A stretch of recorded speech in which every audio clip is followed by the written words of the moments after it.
Baseless और fake allegations थे और कोई सबूत और प्रूफ नहीं था सिवाय एक तअस्सुब और दुश्मनी। तो अल्हम्दुलिल्लाह बाइज़्ज़त तौर पर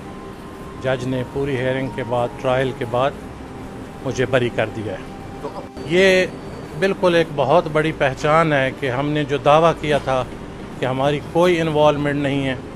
हम पीस, अमन के लिए काम कर रहे हैं, यूनिटी के लिए, उम्मत के लिए, दहशतगर्दी के ख़िलाफ़ हमेशा हम बरसर पैकार रहे हैं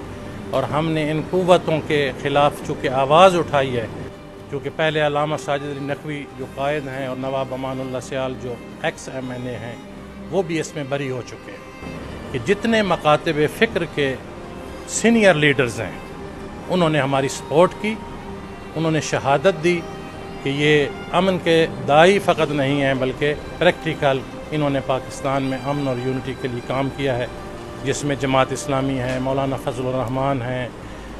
ईमन अहले हदीस मकातब फ़िक्र के लोग, बरेलवी मकातब फ़िक्र के सीनियर जो लीडरशिप है,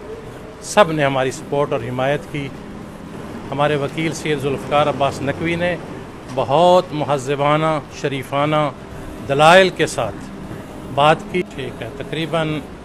10 महीने हेयरिंग हुई है एंटी टेररिज्म कोर्ट इस्लामाबाद में, जिसके जज थे शाहरुख अर्जमंद। उन्होंने दोनों फरीक को भरपूर मौका दिया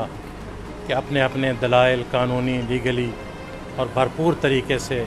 कोर्ट में ट्रायल हुआ है और ट्रायल के बाद जज ने चूँकि बेसलेस और फेक एलिगेशंस थे और कोई सबूत और प्रूफ नहीं था सिवाय एक तअस्सुब और दुश्मनी की बुनियाद पे,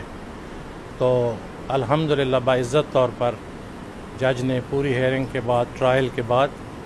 मुझे बरी कर दिया है।